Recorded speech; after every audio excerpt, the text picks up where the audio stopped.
All right, this is worksheet 9. I'm going to go through it, starting with the first problem. So, for the first problem, we have these 4 apparatuses, just some,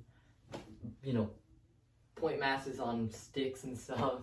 And we got to figure out where is rotational inertia going to be greatest, right? About certain axes. So, review the windmill app to learn more about rotational inertia. I might make a video on that down the line. But for right now, rotational inertia about the x-axis. We have to rank them, right? So let's think about it. About the x-axis. What that's asking is if we were to rotate it about the x-axis. So if you check your picture, the pictures are nicer, but we have x and then this is the x, right? This is that sort of diagonal that sort of goes through it, like into the page essentially. That is the x-axis we're kind of referring to. So if we were to think about, okay, if we want to rotate this about the x-axis, what is going to be harder to rotate? Well, the shaded masses are the greatest, are more massive than the light ones, and the distances are all the same. I know it doesn't look like it, but it is said in the problem the distances are the same. So with that said, the rotational inertia about the x-axis, well, about the x-axis, the masses on the x-axis, because they're point masses, right? Any masses here that go through the x-axis don't add rotational inertia, right? In the real world, they actually probably would because, if you technically think about it, the very outside of the sphere has a certain distance from the, axis of rotation. Because we're treating them like point masses, they are exactly 1 point on that axis. We just say it's not going to add rotational inertia. For each of these, we don't have to worry about, okay, these 2 masses, right? They don't add rotational inertia about the x-axis. So let's think about it. D would be our greatest, would have our greatest rotational inertia about the x-axis because there's 4 heavy masses all going to be spinning around the x-axis, right? Compared to B and C, which only have 2 heavy masses. The lighter ones are, there's also 2 lighter ones. And for that, D would have the greatest, while B and C would have equal rotational inertias. One important thing to note is that let me finish off with A. Right? A has 4 light masses around the x-axis. You can imagine it's not going to have as much rotational inertia. So it's going to have our smallest. A. Let's think about this for a second. If these masses were more closely together, this one could have more rotational inertia because rotational inertia depends on a few things. It depends on the mass, right? But it also depends on the distribution, like how close is it to the center of rotation, or axis of rotation, right? So those are the key things to keep in mind.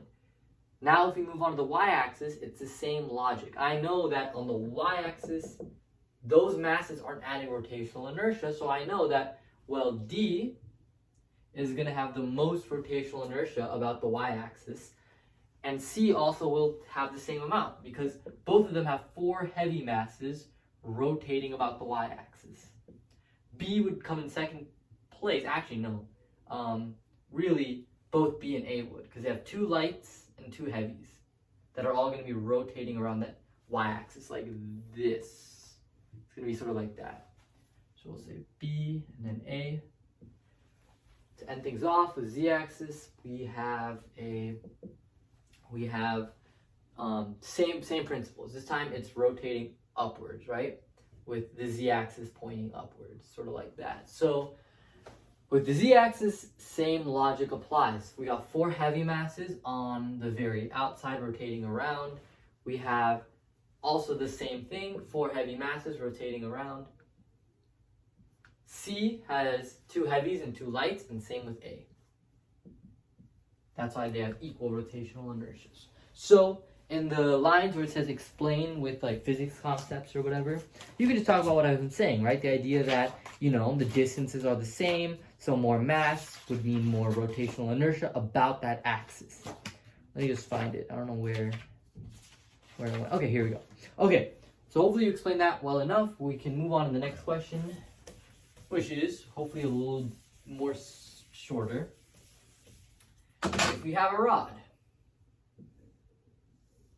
split up into 3 equal lengths, M, 2M, 3M, basically meaning there's 3M, like 3 mass, like 3 kilograms. You just sure. 3 kilograms here, 2 kilograms here, and then 1 kilogram here, right? M, 2M, 3M. The question asks, in order to have the most moment of inertia, where should you put your axis of rotation? So, this is a little, like, let's think about it, right? This is a little, oh, but never mind. They only give us 2 options. I was going to say, there are many different axes of rotation, right? This is our bar. You could rotate it this way. You could rotate it this way. You could rotate it this way. You could rotate it this way. You could rotate it this way. So, they make it simple by just giving us 2 options. And it's the left end or the right end.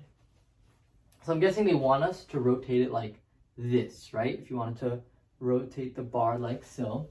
And think about it, we should probably put it in the left end, right? Or actually, we could draw an axis of rotation, sort of like, I don't know how to draw this.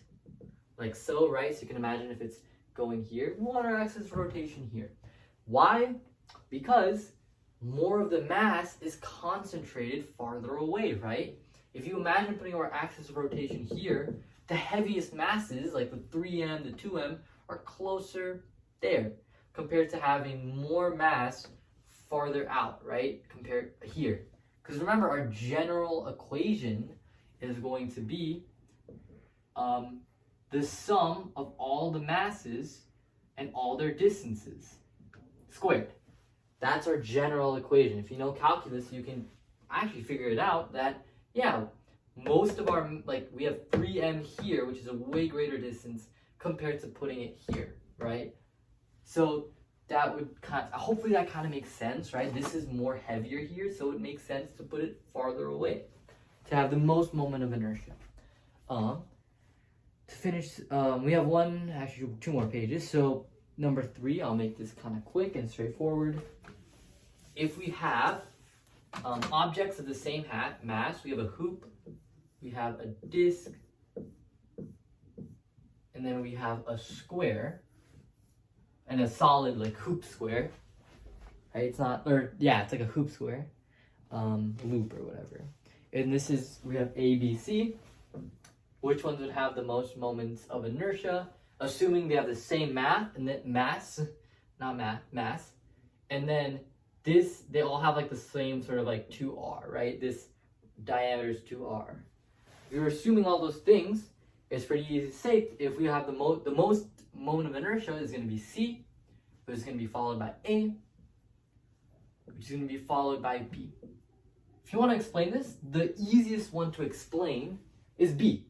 B for sure is going to have the least amount of rotational inertia because it has the same mass, but that mass is closer to the axis of rotation, and that little dot is supposed to represent that. So yeah, around that axis of rotation, it's going to have, it's more, the mass is more closer to it. It's going to have less rotational inertia. For A and C, it's a bit tricky. Now, because they have the same sort of diameter and then side length, you can imagine, you can actually fit this circle inside of here, right? And when you do that, you can see that, okay, if this was like mass, like this mass right here, the square has it a bit farther away. Because the mass is slightly more farther out, we can say that C has more rotational inertia than A. The key idea here is how far away is the mass from everything. To end things off, we're going to do some math. And we're going to figure out the rotational inertia of one of those thingies we were just dealing with, like the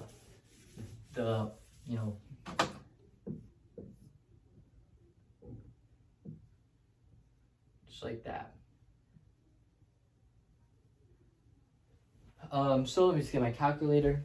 the distance for each of these is going to be 0.7.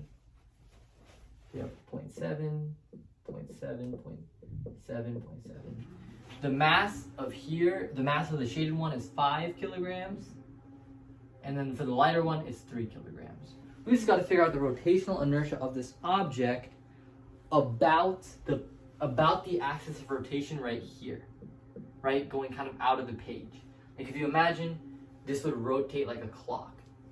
So the main equation here is that the inertia of the whole shape is going to equal to the rotational inertia of this mass.